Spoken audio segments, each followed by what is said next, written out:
कुछ सवाल हमारा जी जो लोगों ने पूछे थे कमेंट में हमसे।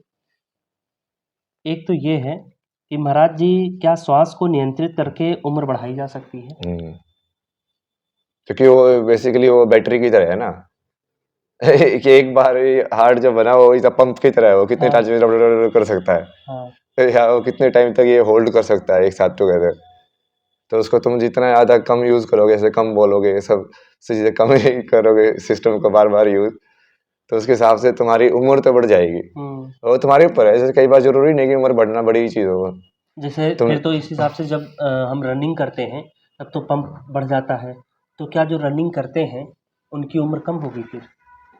नहीं, मतलब वो जो एंड्योरेंस उसके अंदर कर रहे हैं, स्ट्रेस के अंदर अच्छा। तो मेंटेन कर पा रहे हो क्या? यदि तुम उस टाइम पे भी वो सांस की कंटिन्यूटी को मेंटेन कर पा रहे हो। मतलब इसको हम अध्यात्म से जोड़ कर देखें। हाँ, अध्यात्म से ही जुड़ी हुई सारी की चीजें, और कहाँ से हाँ, जुड़ेंगे? कि जितना ज़्यादा हम जब ध्यान में बैठते हैं, जितना ज़्यादा हम अपनी श्वास को रोक पाते हैं, जितना नियंत्रित कर पाते हैं, उतने ज़्यादा ये चीज़ें कारगर होगी, ना कि एक्सरसाइज के वक्त ये लागू होगी। क्योंकि कितनी बार तो हम मोस्टली अपने सांस को ताने में रहते हैं, हम कैसे चल रही है, वो तो ऑटोमेटिक ऊपर नीचे होती रहती है, और बॉडी अपने आप ही कर रही है कि अब ज्यादा चाहिए, अब ये टेंशन में आ गया तो इसकी सांस ऐसी है, तो हम बाद में नोटिस करते हो इसकी तो सांसें भर गई। एक और सवाल उन्होंने पूछा है कि जीरो को कैसे व्यक्त करेंगे, कैसे महसूस करें? इसकी चीट शीट बनाई थी मैंने, बढ़िया। What is nothingness? If you say anything it becomes something. It's not nothing. How do you say silence? Zero को आप इतनी खूबसूरती से परिभाषित करते हैं, जबकि जीरो हम लोगों के लिए तो महज जीरो है, मतलब कुछ है ही नहीं वो। और लेकिन देखा जाए तो जीरो अनंत है। जीरो ही तो अलग है, मतलब वो पूरा क्लोज बना, जहाँ से शुरू हुआ वो घूमता ही रहेगा, उसके अंदर वो अनंत सर्कल है वो। हाँ। जैसे वन का एक स्टार्टिंग पॉइंट है और एक जैसे एंड है नीचे बेस, वो क्लोज नहीं है। क्लोज नहीं है वो पूरा। कोई भी नंबर बाकी क्लोज नहीं है, जैसे 2 3 4 ऐसे, सिर्फ जीरो क्लोज है। एक 8 भी क्लोज है शायद कहीं हाँ, पे। 8 इसलिए 8 इन्फिनिटी है ना। हाँ। इसका भी मैंने समझाया था, जैसे 8 के बाद जो 9 है वो तो आगे के जो 1 2 नंबर होते हैं वो तो अपनी आइडेंटिटी साथ में लेके चलते हैं। ज्योतिष में आप कितना विश्वास रखते हैं? ये सब चीजें होती हैं, नहीं होती हैं? है नहीं, तो सब विज्ञान है वो। हाँ, कई तरह की ज्योतिष है, आप किस में ज्यादा बिलीव करते हैं? नहीं, मैंने तो काफी, जैसे हाथ वाला का मैंने पैटर्न का तो देखा कि हाँ ये समझा तो जा सकता है। जैसे मैंने किसी पैरों के देख के समझा कि अच्छा इसके पैर ऐसे हैं तो इस टाइप का होगा ये इंसान। और हाथों को देख के? वो अब उसको तुम बस डीपर करते जाओ तो बाकी हर चीज को देख के समझा सकता है, फेस को देख के समझा, वही वो तो ठीक है, वो अलग अलग वही है ना। हाँ। विज्ञान है वो। शुभ के 3-4 सवाल हैं। एक तो ये कि धारणा के क्या तरीके हैं? ईश्वर या खुद को जानने का क्या तरीका है? धारणा तो कंसंट्रेशन को बोलते हैं, फोकस को। मतलब कोई भी माला जप करना 108 बार, वो भी धारणा बनाना है, जो कि एक चीज पे फोकस कर रहे हो तुम। धारणा बनाना वैसे भी जैसे हम बोलते हैं कि इसने ये धारणा बना ली, वैसे यूज होता है कि उसकी चीज, वो चीज फिक्स हो गई है अब। तो किसी भी चीज के ऊपर कर सकते हो आप। ईश्वर या खुद को जानने का तरीका? यही तरीका है, धारणा, ध्यान, अच्छा, समाधि। एक और है। आपको देखकर कुतर्की लोग सिगरेट, बीड़ी, दारू पीने को जस्टिफाई कर सकते हैं। कृपया कैमरे के सामने स्मोक ना करें। क्या आप ये महसूस नहीं करते कि यदि आपको सात्विक भोजन और निवास स्थान मिले तो आप और अधिक आध्यात्मिक ऊंचाइयों को छू लेंगे? अपने आप होगा ना वो। अभी जैसे एनर्जी है मैं तो उसके हिसाब से रिवर्ट कर रहा हूँ,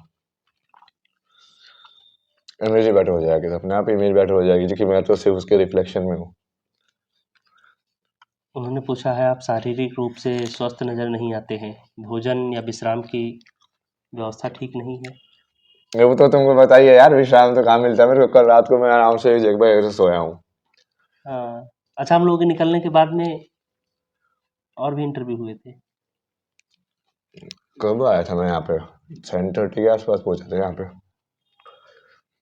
फिर थोड़ा बहुत चीजें की। आखिरी सवाल महाराज जी आपसे, माता पिता को लेकर के भी उन्होंने भी पूछा, मेरा भी ये सवाल है कि उन्होंने लिखा है, कृपया माता-पिता के प्रति घृणा और क्रोध को त्याग दें क्योंकि वो भी अटैचमेंट का दूसरा तरीका है। क्या यह बेहतर नहीं है कि आप उनके बारे में सवालों पर मौन रहें? एग्जैक्टली यही तो बोला है मैंने कि वो भी अटैचमेंट का तरीका तब तक है जब तक वो माता पिता के रूप में देख रहे हो। तो मैंने ये तो पहले भी क्लियर किया है कि एज ए ह्यूमन बीइंग यदि वो आएंगे तो मुझे क्या दिक्कत है, सब ह्यूमन बीइंग ही है ना, सबके अंदर शिव है, उनके अंदर भी है, बट फिर वो धर्म भी देखना पड़ता है, विष्णु वाली साइड भी देखनी पड़ती है। अच्छा तुम लेकिन सबके अंदर शिव तो है, दुर्योधन के अंदर भी है, अर्जुन के अंदर भी है, बट कृष्ण फिर अर्जुन की साइड क्यों ले रहे हैं? हाँ। चलिए महाराज जी, बातचीत के लिए बहुत बहुत धन्यवाद आपका। तो आप लोगों ने जो भी सवाल पूछा था वो हमने महाराज जी से किया। अगर आपके कोई सवाल है तो #आस्क के साथ आप कमेंट में छोड़ सकते हैं। बाकी तो क्या ही कहें, कहने के लिए कुछ है नहीं महाराज जी।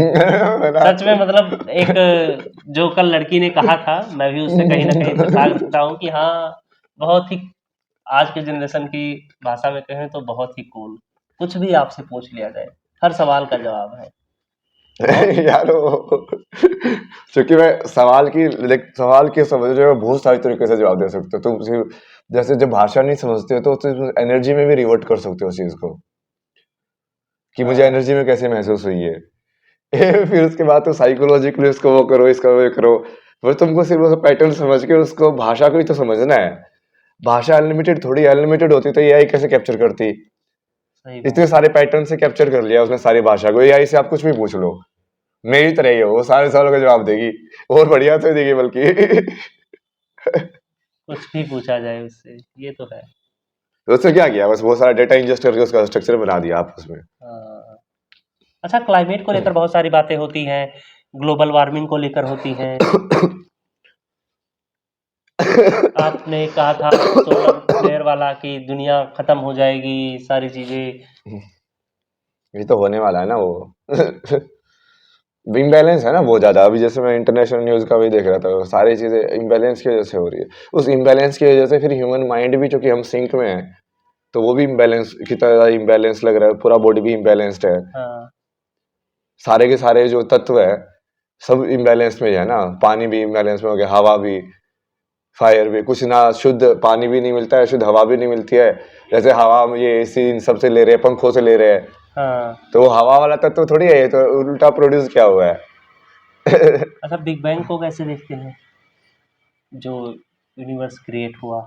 नहीं नहीं, वो तो ठीक है, वो तो माइंड की प्रोजेक्शन है। पहले तो तुमने उससे पहले ही स्पेस और टाइम तो पहले ही अज्यूम कर लिया थ्योरी को रखने के लिए कि हाँ ये ऐसे है, ये ऐसे एक्सपेंड हो रहा है। एक्सपेंड हो रहा है मतलब उस वर्ड के अंदर ही तुमने स्पेस और टाइम को अज्यूम कर लिया। अध्यात्म से इसको कैसे जोड़ा जा सकता है? अध्यात्म से तो जुड़ा है ना वो। जैसे मैं उसको ऐसे समझाता था कि जैसे तुम वहां पे ये सब सोच रहे हो कि ये यूनिवर्स इतना बड़ा है, बट वो सब तो तुम्हारे माइंड के अंदर ही तो बन रही है वो डेप्थ ऑफ प्रोजेक्शन की। मुझे तो सिर्फ ये एक्चुअल में यहाँ पे सिर्फ डेटा मिल रहा है, उस डेटा को फिर मैं एक डेप्थ वाले उसमें 3D, मैं जो उसको वो समझाता था 3D ज्योमेट्री आर्किटेक्चर वैसे ही बताता था ना कि अब वो कैसे बन रही है वो सिमेट्री और ज्योमेट्री डेप्थ की फंक्शन की। हाँ ये एम्प्टी है और यहाँ आगे यहाँ पे ये ऐसी फॉर्म है। ये सबका सब खेल कौन कर रहा है? ब्रेन कर रहा है तुम्हारा। तो वो कैसे समझ रहा है उस चीज को, उस डेटा को। फाइनली तो तुम बेसिकली यही हो, यहाँ से ये पास डेटा है, बट हम क्योंकि हम इस फॉर्म में इतना ट्रैप हो जाते हैं कि ये वाली चीज भूल जाते हैं हम कि हमको ये इल्यूजन पूरा ऐसे ब्रेन प्रोसेस करके दिखा रहा है, सारी चीजें वर्चुअली हो रही वो सारी चीजें वर्चुअल हो रही। वही है क्वांटम जो थ्योरी है, बिल्कुल एग्जैक्टली। बहुत अच्छा महाराज जी, हम धन्य हैं कि हम आपसे मिले। तो आप सभी लोगों का बहुत बहुत धन्यवाद। समय थोड़ा सा कम है तो इसीलिए चलना पड़ेगा।